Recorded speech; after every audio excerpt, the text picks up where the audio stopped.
Hi hello సహజ art online classes. So ఈరోజు మనకి రీసెంట్గా జరిగిన ఏకలవ్య మోడల్ రెసిడెన్షియల్ స్కూల్ సంబంధించిన ఆర్ట్ ఎగ్జామ్ ఆర్ట్ టీచర్ సంబంధించిన పేపర్ ఏదైతే పేపర్ని మనం సాల్వ్ చేద్దాం. సో క్వశ్చన్స్ ఏ విధంగా అడిగినది మనం ప్రయత్నం చేద్దాం. ఇది మనకి ప్రాక్టీస్ లాగా ఉంటుంది. మనకి ప్రీవియస్ ఆల్రెడీ మనకి ఎగ్జామ్ రాసిరు కదా, ఈ మధ్య కాలంలో రాసిన ఎగ్జామ్ మనం గమనించినట్టయితే ఒకసారి ఈ పేపర్ కానీ మనం చూసినట్టయితే మనకి సబ్జెక్ట్ మీద కమాండ్ వస్తుంది, ఫ్యూచర్ ఎగ్జామ్స్ కూడా ఉపయోగపడుతుంది. సో మనకి ఆర్ట్ మీద కూడా మంచి నాలెడ్జ్ రావడానికి అవకాశం ఉంటుంది. So EMRS Eklavya Model Residential Schools ఏవైతున్నాయో దీంట్లో ఆర్ట్ టీచర్ సంబంధించిన పేపర్ అనమాట ఇది. ఓకే, పేపర్ ఇది. సో దీని గురించి మనం ఇప్పుడు ఈ పేపర్ సాల్వ్ చేద్దాం. ఈ అడిగిన క్వశ్చన్స్ ఏ విధంగా ఉన్నాయి, మనకి ఈ పేపర్ నుండి ఆల్మోస్ట్ మనకి 90% మనకి యాప్లో అప్లోడ్ చేసిన క్లాసెస్ కానీ, తర్వాత మనకి బుక్ మార్కెట్లోకి మనం తెలంగాణలో ఏపీ కలిపి కంబైన్డ్ బుక్ ఒకటి రిలీజ్ చేసినాం. ఆ బుక్లో కూడా మనకి చాలా క్లిస్టర్గా 90% క్వశ్చన్స్ విల్ బి కవర్డ్ అనమాట. Okay, so A to Z మనకు ఆ పుస్తకాల నుంచి వచ్చినాయి, మనం అప్లోడ్ చేసిన క్లాసెస్ నుంచి ఈ క్వశ్చన్స్ పడ్డాయి. కావాలంటే ఇప్పుడు మీరు చూడండి, will see now. So from first question 41, from these the maturity of the lines can be seen. ఇక్కడ ఏమంటున్నాడు అంటే the maturity of the lines can be seen. దేంట్లో అంటే మనకి రెండరింగ్ కానీ స్కెచింగ్ కానీ ప్రాసెస్లో ఉన్న మనకి డ్రాయింగ్ చేసేటప్పుడు కానీ స్కెచింగ్ చేసేటప్పుడు కానీ మెచ్యూరిటీ లైన్స్ ఎప్పుడు ఏ క్రమంలో మనకి కనిపిస్తాయని చెప్పేసి క్వశ్చన్ అడిగింది. ఇక్కడ ఇచ్చిన ఆప్షన్స్ ఇన్స్టలేషన్ ఆర్ట్ అన్నాడు, ఇది కాదండి, ఇన్స్టలేషన్ ఆర్ట్ కాదు. నెక్స్ట్ స్కల్ప్చర్ అన్నాడు, మనకి ఇక్కడ లైన్స్ అని ఇచ్చింది కదా పదం. లైన్స్ అనేది మెచ్యూరిటీగా ఉంటాయి, అంటే మెచ్యూరిటీగా అంటే పరిపక్వత చెంది ఉంటాయి లైన్స్ దేంట్లో అని చెప్పేసి ఇక్కడ క్వశ్చన్ అనమాట. పోర్ట్రే ఆర్ట్లో ఉంటాయా? ఉండవు. సో దేంట్లో ఉంటాయి అంటే స్కెచింగ్లో ఉంటాయి. Okay, right. నెక్స్ట్ వచ్చేసి మనకి వాట్ షుడ్ బి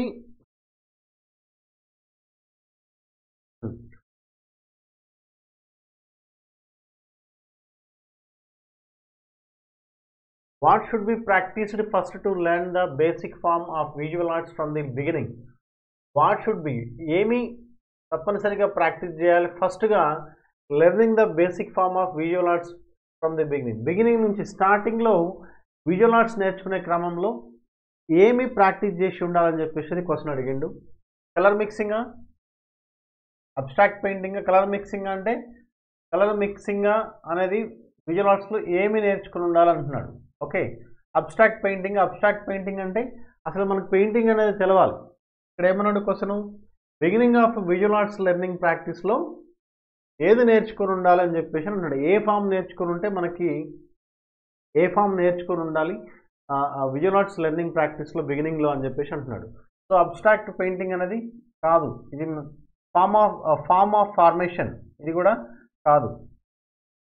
ఇక్కడ కలర్ మిక్సింగ్ అంటున్నాడు, ఇది కూడా కాదు. సో ఏంటిదంటే స్కెచింగ్ మనకి అవుట్లైన్, మనము అవుట్లైన్ ఏదైతే ఉంటుందో మనకి ఈ అవుట్లైన్ ఫార్మేషన్ చేసేటప్పుడు మనము ఫస్ట్ మనము ఏదైనా బేసిక్ విజువల్ ఆర్ట్స్ నేర్చుకోవాలంటే ఖచ్చితంగా మనకి డ్రాయింగ్స్ అనేది మనకి ఖచ్చితంగా రావాలన్నమాట. సో డ్రాయింగ్స్ అనేవి బేసిక్ డ్రాయింగ్ స్కిల్స్, బేసిక్ ఆ లైన్ గీసే క్రమంలో మనకి ఈ అవుట్లైన్ సింపుల్ ర్యాండమ్గా స్కెచింగ్, తర్వాత స్పాంటేనియస్ స్కెచింగ్ చేస్తాం మనం, అవునా? ఈ స్పాంటేనియస్ స్కెచింగ్ చేయడం వల్ల మనకి ఏమవుతుందంటే స్పీడప్ అవుతుంది అనమాట. ఓకే, సో అదే అంటున్నాడు విజువల్ ఆర్ట్స్ బేసిక్ మనకి ప్రాక్టీస్ నేర్చుంటే మనకి ఆటోమేటిక్గా మనం చేయగలుగుతాం అనమాట. ఓకే, ఇది బేసిక్ థింగ్స్ అండి ఇవన్నీ. తర్వాత next Humayun brought back to 2 Persian artist. మనం ఇది హుమాయూన్ తీసుకొచ్చిండంట బ్యాక్ టు పర్షియన్ 2 పర్షియన్ ఆర్టిస్ట్ని తీసుకొచ్చిండు with him when the regained power in India. So they were ఎవరు వాళ్ళు? హుమాయూన్ ఏం చేస్తాడంటే, హుమాయూన్ ఫస్ట్ బాబర్ వస్తాడు. బాబర్ వచ్చేసి ఇక్కడ మొఘల్ సామ్రాజ్యాన్ని స్థాపించినాక తర్వాత మళ్ళీ హుమాయూన్ ఏం చేస్తాడంటే బాబర్ తర్వాత హుమాయూన్ పరిపాలనకు వచ్చినాక హుమాయూన్ ఇక్కడ నుంచి ఇక్కడ ఓడిపోయిన తర్వాత హుమాయూన్ మళ్ళీ పర్షియాకి వెళ్తాడు. పర్షియాకి వెళ్ళి మళ్ళీ దండెత్తికి వస్తాడు భారతదేశానికి. దండెత్తికి వచ్చి ఇక్కడున్న మళ్ళీ మొఘల్ సామ్రాజ్యాన్ని ఎస్టాబ్లిష్ చేస్తాడు. ఆ క్రమంలో ఏమవుతుందంటే హుమాయూన్ ఏం చేస్తాడంటే అతనితో పాటుగా ఒక ఇద్దరు ఆర్టిస్టులను తీసుకొని వస్తాడు. ఇద్దరు ఆర్టిస్టులు ఆయనతో పాటు వస్తారన్నమాట. ఇద్దరు ఆర్టిస్టులనే కాకుండా మొత్తం అందరూ వస్తారు. ఆ క్రమంలో ఆర్టిస్టులు కూడా ఆయనతో హుమాయూన్తో పాటు రావడం జరుగుతుంది. సో కాబట్టి మరి ఇక్కడికి వచ్చి ఇక మొఘల్ ఆర్ట్ని ఎక్కువగా మొఘల్ కల్చర్ని ఇండో ఇస్లామిక్ ఆర్ట్ని ఎక్కువగా మొఘల్ డైనాసిటీలో ఎక్కువగా డెవలప్ చేసింది ఎవరంటే ఇద్దరు ఆర్టిస్టులు అనమాట. ఆ ఆర్టిస్టులు యూనో షాహ్ ముజఫర్ అండ్ బిజాద్ కాదు, అబ్దుస్ సమద్. ఇది కరెక్టే but this is wrong. And Bihzad and Abdus Samad ఇది కరెక్టే బట్ ఇది. So Mir Sayyid Ali and Abdus Samad. So first one is the right answer. Okay, right.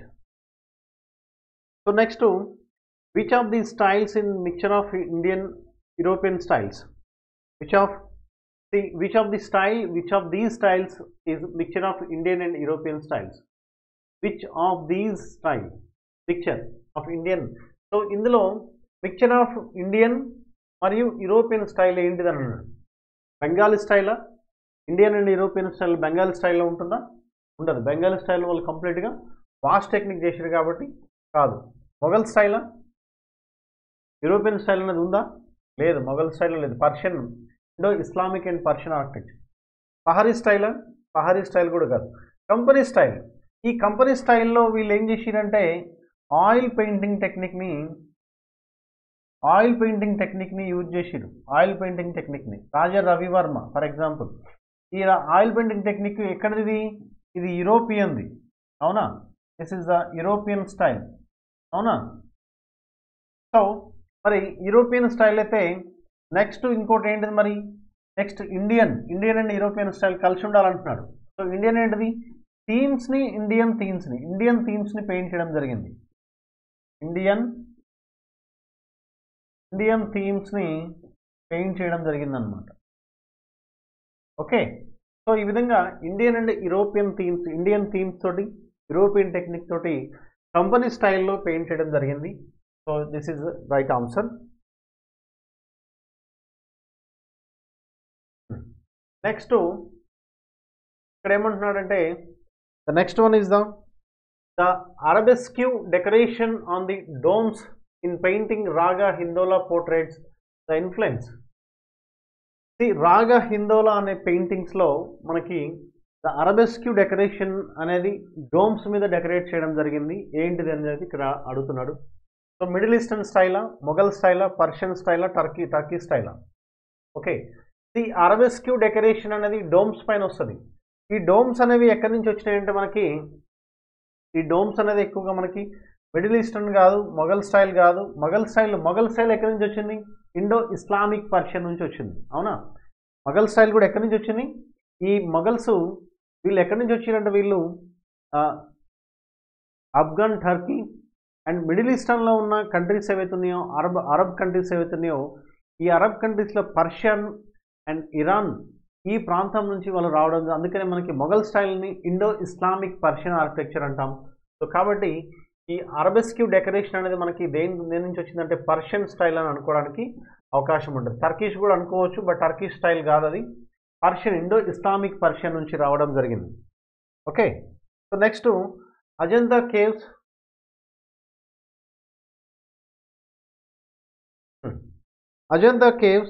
Ajanta caves are situated on the bank of which river? ఈ క్వశ్చన్ ఈ ఆల్ ది క్వశ్చన్స్ అండి, ఈ questions అన్నీ మనకి బుక్లో ఉన్నాయి. ఈ క్వశ్చన్ కూడా బుక్లో ఉంది. ఈ క్వశ్చన్ కూడా మనం ఆల్రెడీ యాప్లో అప్లోడ్ చేసిన క్లాసెస్లో ఉన్నాయి.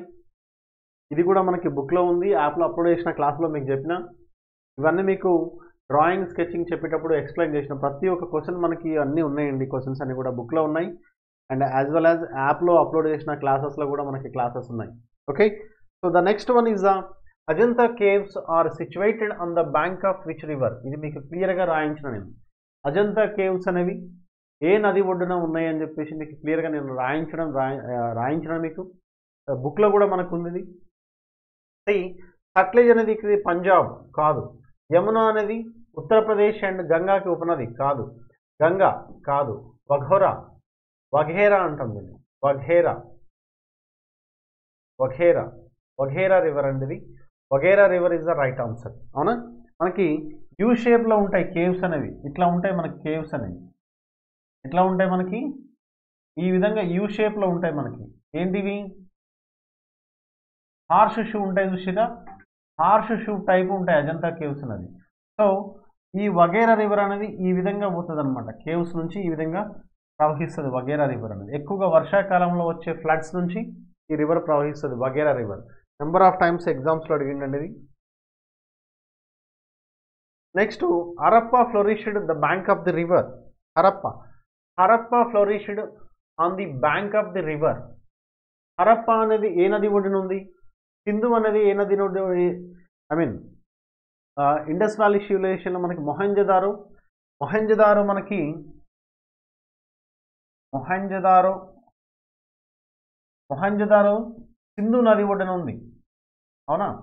ఏ సివిలైజేషన్ అయినా కానీ, ప్రపంచంలో ఉన్న ఏ సివిలైజేషన్ అయినా కానీ నది ప్రాంతాలలో వెలసిల్లి నది నాగరికత పట్టణాలు మనకి నైలు నది అనేది ఈజిప్ట్ నాగరికత, ఈజిప్ట్ అనేది ఈజిప్షియన్ సివిలైజేషన్ అనేది నైలు నది ఒడ్డున, ఇండస్ వ్యాలీ సివిలైజేషన్ అనేది రావి సింధు నది ఒడ్డున, తర్వాత మనకి హరప్పా అనేది రావి నది ఒడ్డున. ఈ వంతున మనకి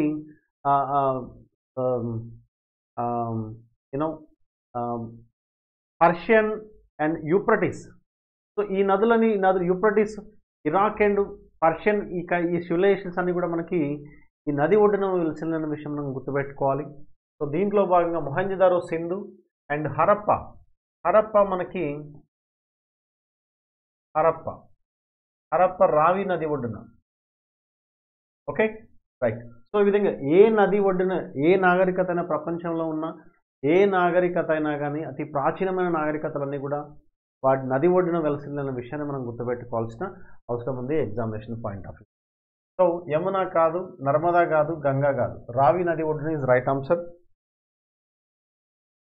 next, so which is the finest manuscript illustrated in Pala style. So ఈ పాలా స్టైల్ అనేది మనకి ఎప్పుడు ఉంటుందంటే మనకి ఎర్లీ మిడివల్ పీరియడ్ ఆఫ్ టైంలో మనకి రాష్ట్రకూటాస్కి, పాలాస్కి అండ్ ఈస్టర్న్ పాలాస్కి, తర్వాత రాష్ట్రకూటాస్కి, తర్వాత కింద ఉన్న మనకి ఈ మూడు సామ్రాజ్యాలు, వీటిని మనము త్రికూటస్ అని అంటాం. ఈ మూడు సామ్రాజ్యాలు ఏవైతున్నాయో పాలాస్, రాష్ట్రకూటాస్ అండ్ ఈస్టర్న్ వైపు ఉన్న గ్యాంజెస్. సో ఈ మూడు సామ్రాజ్యాలు ఏవైతున్నాయో ఎప్పుడు కూడా మనకి ఇవి సామ్రాజ్యాలు మనకి ఎప్పుడు కొట్లాడుకుంటూ ఉంటాయి అనమాట, యుద్ధాలు చేసుకుంటూ ఉంటాయి అనమాట. సో మనకి ఈ పాలా స్టైల్ మనకి స్టార్ట్ అయ్యేటప్పుడు ఏమైందంటే మనకి ఈ అష్టసహస్రిక, ప్రజ్ఞాపారమిత్ర, ఇవి ఈ పాలా స్టైలు జైనిజం గురించి చెప్తుంది, జైన మతం గురించి చెప్తుంది అన్నమాట. Okay, right. Next, the founder of the Indian society oriental art. ఇది 1902 ఆర్ 1908 అండి. ఈ పీరియడ్ ఆఫ్ టైంలో ఎస్టాబ్లిష్ చేస్తారు దీన్ని. The founder of Indian society of Oriental Art was established by the Abanindranath Tagore. Abanindranath Tagore. దీని అవనీంద్రనాథ్ ఠాగూర్ ఎస్టాబ్లిష్ చేశాడు. ఎవరి ప్రోత్సాహంతో అంటే ఈబి హావెల్, ఈవి కాదు, ఎర్నెస్ట్ బెన్ఫీల్డ్, ఈబి హావెల్ అండి. ఈవి కాదు, ఇది ఈ బి అనమాట, ఎర్నెస్ట్ బెన్ఫీల్డ్ హావెల్. ఈయన ఏం చేస్తాడంటే ఈయన యొక్క ప్రోత్సాహంతో ఈయన అభినందనాథ్ ఠాగూర్ ఏం చేస్తాడంటే ఇండియన్ సొసైటీ ఆఫ్ ఓరియంటల్ ఆర్ట్ని ఎస్టాబ్లిష్ చేయడం జరుగుతుంది అనమాట. Okay, right. సో నెక్స్ట్ మనకి which one of the following is not a Deccan sub school. Deccan అంటున్నాడు. డెక్కన్ స్కూల్లో డెక్కన్ స్కూల్ ఇచ్చిన ఆప్షన్స్లో డెక్కన్ స్కూల్ కానిది ఏంటిది, మీకు ఈ క్వశ్చన్స్ అన్నీ కూడా మీకు వీడియో యాప్లో అప్లోడ్ చేసిన క్లాసెస్ వెరీ క్లియర్గా నేను చెప్పినానండి. మీరు వెరీ క్లియర్గా మీరు చదవండి. ఏ స్కూల్లో ఏ సబ్ స్కూల్స్ ఉన్నాయో మీరు గుర్తుపెట్టుకుంటే సరిపోద్దని చెప్పిన. చూడండి, వెరీ క్లియర్గా అడిగిండు, which one of the following is not a Deccan school అంటే ఇక్కడ డెక్కన్ ప్రాంతానికి సంబంధించిన బహుమని సామ్రాజ్యాలు 5 సామ్రాజ్యాలుగా విడిపోతుంది. ఆ సామ్రాజ్యాలు మనం గుర్తుపెట్టుకుంటే ఈ ఆన్సర్ ఈజీగా చేయొచ్చు. మీకు చెప్పినా నేను బహుమని సామ్రాజ్యం గురించి, గోల్కొండ సామ్రాజ్యం గురించి మనం హైదరాబాద్ మినియేచర్ గురించి, గోల్కొండ మినియేచర్ గురించి డిస్కషన్ చేసినప్పుడు వెరీ క్లియర్గా నేను ఎక్స్ప్లెయిన్ చేసిన. డెక్కన్ మినియేచర్ గురించి కూడా మీకు చెప్పేటప్పుడు వెరీ క్లియర్గా ఎక్స్ప్లెయిన్ చేసిన. అహ్మద్నగర్ భాగమే, గోల్కొండ భాగమే, బిజాపూర్ భాగమే, మాల్వా ఒకటి కాదు. Okay, so Malwa is the right answer. Not which one of the following is not a Deccan sub school. Not Deccan sub school కాంది ఏంటిదంటే దట్ ఈస్ ద మాల్వా అనే విషయం మీరు గుర్తుపెట్టుకుంటే సరిపోతుంది. So next one, which of the following styles Buddha was shown in human figures? So which of the following style, ఏ స్టైల్లో Buddha was shown in human figure? బుద్ధాని గౌతమ్ బుద్ధుని ఎప్పుడు మనకి హ్యూమన్ ఫిగర్లో చూపించడం జరిగిందని అంటున్నాడు. మౌర్యన్ పీరియడ్లో మనకి ఉన్నదా? శృంగాలో ఉన్నదా? ఇండస్ కాదు, శృంగాలో కూడా కాదు, అండ్ మౌర్యన్ కూడా కాదు, మధుర అండి. Mathura is the right answer. So ఈ విధంగా మరి మనము ఇక్కడ ఉన్న ప్రతి ఒక్క క్వశ్చన్స్ ఇప్పటివరకు డిస్కషన్ చేసిన ఆల్ ది క్వశ్చన్స్ అన్నీ కూడా మనకి బుక్లో ఆల్రెడీ మనం ప్రింట్ చేసినాం. మన ఇన్స్టిట్యూట్ మనం ఆల్రెడీ బుక్ ప్రింట్ చేసినాం. నా పేరు మీద మనకి ఒక బుక్ రిలీజ్ అయింది, ఆల్రెడీ మార్కెట్లోకి ఉంది మనకి. ఆ బుక్లో ఈ క్వశ్చన్స్ అన్నీ కవర్ చేసిన ఇప్పటి వరకు. ఈవెన్ మన క్లాస్ సహజ ఆర్ట్ ఆన్లైన్ క్లాసెస్ యాప్ ఏదైతే ఉందో ఆ యాప్లో కూడా వెరీ క్లియర్గా మనము ఈ క్లాసెస్ అన్నీ అప్లోడ్ చేసినాం మనం. తర్వాత ఈ ఇన్ఫర్మేషన్ ఇక్కడ వచ్చిన క్వశ్చన్స్ అన్నీ కూడా మనము అద్భుతంగా కవర్ చేసినాం మనం. ఓకే, ఈ క్వశ్చన్స్ అన్నీ కూడా ఇప్పుడు చూసిన ఎన్ని క్వశ్చన్స్ ఉన్నాయో ఆల్ ది క్వశ్చన్స్ మనం చూసిన 5 to 6 క్వశ్చన్స్ అయినా కానీ ఈ క్వశ్చన్స్ అన్నీ కూడా వెరీ క్లియర్గా ఎక్స్ప్లెయిన్ చేసినాం. వెరీ క్లియర్గా అప్లోడ్ చేసిన వీడియోస్లో కవర్ అయినాయి. ఆల్ ది క్వశ్చన్స్ మనకి కవర్ అయినాయి అనే విషయం మీరు గుర్తుపెట్టుకోవాలి. ఓకే, సో మనకి ప్లే స్టోర్ నుంచి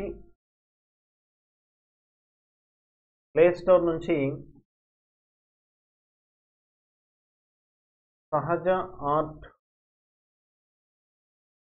ఆన్లైన్ క్లాసెస్ అని యాప్ని ఇన్స్టాల్ చేసుకోండి.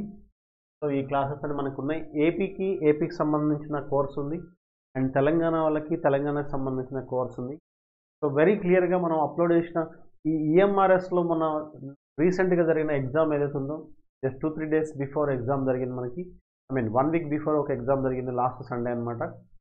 సో ఆ ఎగ్జామ్లో 90% మనకి యాప్లో అప్లోడ్ చేసిన క్లాసెస్ నుంచి, వీడియో క్లాసెస్ నుంచి, తర్వాత మనం ఇంతకుముందు రిలీజ్ చేసిన బుక్ ఏదైతే ఉందో ఆ బుక్లోంచి ఆల్మోస్ట్ 90% క్వశ్చన్స్ అన్నీ కూడా మనకి అందులోంచి కవర్ అయినాయి. కాబట్టి so please subscribe our channel and YouTube channel Sahaja art online classes. Please download from Play Store Sahaja art online classes app. So మళ్ళీ మనం రెగ్యులర్గా ఈ క్లాసెస్ని మనకి ఏవైతే మనకి ఈ ఈఎంఆర్ఎస్లో వచ్చిన క్వశ్చన్స్ ఏవైతే ఉన్నాయో వీటన్నిటికి నేను నెక్స్ట్ క్లాస్లో కూడా నేను అప్లోడ్ చేస్తాను. సో రోజు డైలీ కొన్ని క్వశ్చన్స్ మనం చేసుకుంటూ వెళ్ళిపోదాం. So entire all the classes ఒక 4, 5, 6 క్లాసెస్లో మొత్తం ఆల్ ది క్వశ్చన్స్ మనం కంప్లీట్ చేద్దాం. ఓకే, సో మళ్ళీ మనము తర్వాత మిగతా క్వశ్చన్స్లో మళ్ళీ చేద్దాం. Thank you.